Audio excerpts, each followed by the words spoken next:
লিচুগুলো এভাবে পানি দিয়ে পানি ফেলতে আমার এত ভাল লাগছে, কি বলবো। এভাবে পানিগুলো ফেলছি আমি, আমার খুব মজা লাগছে। যাই হোক, বাচ্চাদের মতো করছি। আজকের ব্লগটা শুরু করছি আপনাদের সবার উদ্দেশ্যে। ব্লগটা দেখবেন এবং ভালো লাগলো খারাপ লাগলো একটা কমেন্টস করে যাবেন। একটা ব্লগ কষ্ট করে করেছি, আপনাদের এতটুকু যদি অনুপ্রেরণা না পাই, আপনারা যদি একটু কমেন্টস না করেন বা কোনো রিয়াকশান না দেয়, আসলে মনটা খুব খারাপ হয়ে যায়। দয়া করে মনটা খারাপ করে দিবেন না। আমি আমার প্রত্যেকটা ব্লগে ছোট ছোট কিছু টিপস শেয়ার করে থাকি। যেমন টিপসগুলো হচ্ছে আপনি কিভাবে কি করলে আপনার পেজটা বা আপনার প্রোফাইলটা গ্রো করবে। আমি যতটুকু জানি ততটুকু আপনাদেরকে একটু একটু করে বলার চেষ্টা করি। অনেক গরম পড়েছে, গরু মাংস খাওয়া হচ্ছে না, তারপরও ছেলের আবদারে অল্প করে রান্না করতে হলো। আর এই যে এটা দেখছেন মাটির, এটা দিয়ে আমি আদা রসুন সব আমি করে ফেলি, মানে বেটে ফেলি। আপনাদের কার কার আছে আপনাদের একটু জানাবেন। আর আমি কিছু গোটা মশলা দিয়ে দিচ্ছি। মশলাগুলো আমি একটা একটা করে অ্যাড করব। গরুর মাংসে একটু গোটা মশলা না দিলে কিন্তু মাংসের টেস্টটা আসে না।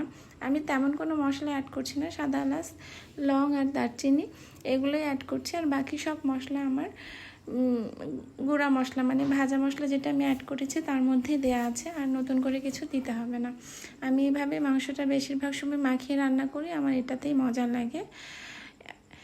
সো কেমন আছেন সবাই? আবার বলছি, আপনাদের সবার উদ্দেশ্যে ব্লগটা যেহেতু করছি, আপনারা সবাই একটু কমেন্ট করে যাবেন। আর আপনারা কেমন আছেন সেটাও আমাকে কমেন্টে জানিয়ে যাবেন।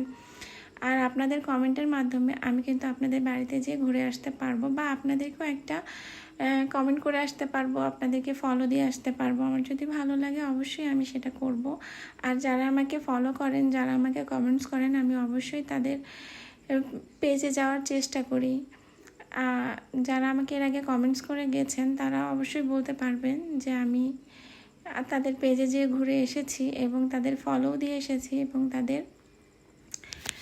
ভিডিওতে কমেন্টসও করেছি। এই যে পেঁপের বিচিগুলো আমি ফেলছি, আমার খুব ভালো লাগে এভাবে ফেলতে। আসলে কিছু কিছু জিনিস বাচ্চামো চলে আসে, কিছু মনে করবেন না। আমি পেঁপে কেটে নিয়েছি, পেঁপেটা এর মধ্যে তেলে দিয়ে দিচ্ছি, আর হচ্ছে নেক্সট কাজে চলে যাচ্ছি। তারপরে রান্নাটাও করি, আপনাদের সাথে গল্পও করি।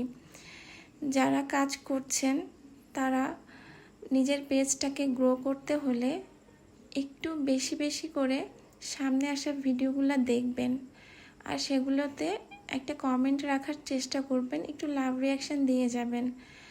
আপনাদের সামনে কিন্তু যে ভিডিওগুলো সাজেস্ট করা হচ্ছে সেগুলো আপনাদেরকে দেখানোর জন্য দেয়া হচ্ছে। আপনারা যদি সেগুলো স্কিপ করে যান তাহলে কিন্তু আপনার পেজের রিচটা আপনি বাড়াতে পারবেন না, এঙ্গেজমেন্ট বাড়াতে পারবেন না। নতুন অবস্থায় প্রথম কাজই থাকবে, আমি বলছি না যে সবার ভিডিওতে যে যে কমেন্ট করেন, আমি সেটা বলছি না। আপনার সামনে যেগুলো ভিডিও আসবে সেগুলোই আপনি দেখবেন। আর আপনার যদি সময় না থাকে অবশ্যই লাভ রিয়াকশান দিয়ে আসবেন, 5 থেকে 10জনকে দিয়ে আসবেন।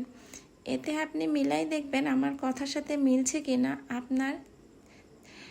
আপনার পেজটার রিচ এঙ্গেজমেন্ট অনেক বেড়ে যাবে। আমি এখানে পেঁপেতে চিনি দিয়ে নিচ্ছি। আমরা যেমন মিষ্টি কুমড়ায় চিনি অ্যাড করি, পেঁপেতেও কিন্তু মাঝে মাঝে চিনি অ্যাড করি, খেতে কিন্তু খুব মজা হয়। আর এখানে আমি মাংসের মধ্যে একটু চিনি দিয়ে দিচ্ছি যেন মাংসটা নরম হয়ে সিদ্ধ হয়। পেঁপেতে চিনি দিয়ে এভাবে একটু লাল লাল করে ভাজা করে রান্না করলে বিশ্বাস করেন খেতে যে কী মজা হয়, একটু মিষ্টি মিষ্টি লাগে। ট্রাই করে দেখবেন, যদি ভালো না লাগে তাহলে বলবেন। পেঁপে ভাজিটা কিন্তু অনেক মজার হয়েছে, অল্প করেই করেছিলাম, একটা পেঁপেই ছিল সেটাই ভাজি করেছি। আর এটা কি বলেন দেখি? এটা কিন্তু বেলের শরবত করব। বেলটা ভেঙে নিয়েছি, কিছুটা ফ্রিজে রেখে দিয়েছি, কিছুটা নিয়ে এসেছি। আরেকটা আপনাদেরকে রান্নার ট্রিক্স বলি। আপনারা আলু ভাজি বলেন, পটল ভাজা বলেন, যে কোনো ভাজি এভাবে আপনারা কেটে নিয়ে চিকন করেও কেটে নিতে পারেন, মোটা করেও। এই যে এভাবে একটু লবণ দিয়ে মাখিয়ে নেবেন, মাখিয়ে কিছুক্ষণ রেখে দিয়ে সেই ভাজিটা করবেন। এতটুকু ভাজিটা কিন্তু ভেঙে যাবে না। আপনি যেমন ঝরঝরে ভাজি করতে চান, আলুও ভেঙে যাবে না। যেরকম আপনি কেটে রেখেছেন সেইভাবেই ভাজা ভাজা হয়ে খুব সুন্দর হয়ে ভাজিটা হবে। এই যে আমি মাখিয়ে নিলাম। এরপর আমি ওই পেঁপের কড়াইয়ের মধ্যেই তেল দিয়ে দিয়েছি, দিয়ে আমি পাঁচ ফোড়ন দিয়ে দিয়েছি, দিয়েই যে আমি পটলগুলো ঢেলে দিয়েছি। এটা ঝাল ঝাল করে একটু মরিচের পরিমাণটাও বেশি দিয়ে দিয়েছি। ঝাল ঝাল করে আমি এভাবে পটল ভাজাটা করে নিব। এটা লাল লাল করে ভাজি করে নিব। খেতে এত ভালো লাগে আমার বোঝাতে পারবো না। আমি মাছ মাংসর থেকে আমার সবজি অনেক মজা লাগে। আর এদিকে আমি দেখে নিচ্ছিলাম যে মাংসটা সিদ্ধ হয়েছে কিনা। বাসায় ছোট বেবি থাকলে আলু অ্যাড করতেই হয়, আর আমার দুই ছেলের আলু খুব পছন্দ। আর এতগুলো থালা বাসন আমাকে ধুতে হবে রান্নার পরে, সো কিছু করার নাই। এই থালা বাসনগুলো যেহেতু বের হয়েছে, এগুলো আমাকে সব ক্লিন করে রান্নাঘর ক্লিন করতে হবে। এইদিকে আমার মাংসটা বেশ ভালো কষানো হয়েছে, আমি পানি দিয়ে নিচ্ছি। পানি দিয়ে আমি একটু ভালো করে নেড়েচেড়ে দিব, কড়াইয়ের নিচে একটু লেগে গিয়েছে কষাতে কষাতে।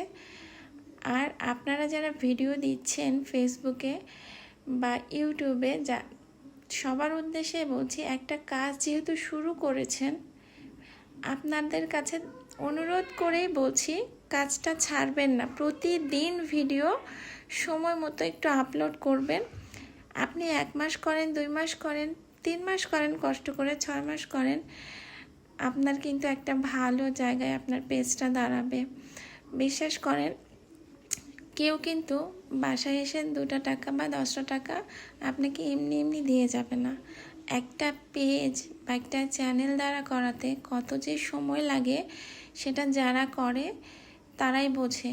আর বিশেষ করে সেটাকে আর্নিংয়ের উপযোগী করা, এটা কিন্তু একান্তই আপনার নিজের দায়িত্বে করতে হবে।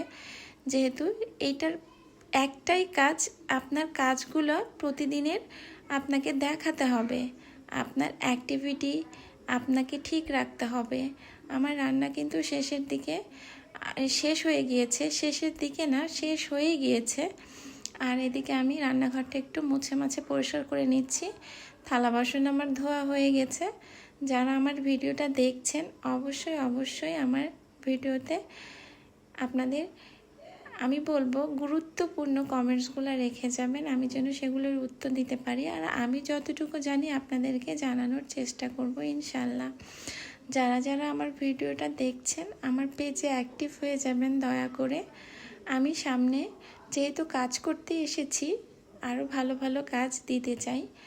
যারা ব্লগিং নিয়ে কাজ করছেন, তাদের আমাদের যে কাজগুলো আমাদের প্রতিনিয়ত আমরা যা করি তাই কিন্তু আমরা দেখানোর চেষ্টা করছি। আমি এই যে রান্না করেছি, রান্না করে রান্নাঘর পরিষ্কার করছি, এটাই কিন্তু আমার কাজ। এর বাইরে আমি আর কি করতে পারি? আমার কাজ প্রতিদিনের যেটা, আমি সেটাই করে আপনাদের দেখানোর চেষ্টা করছি।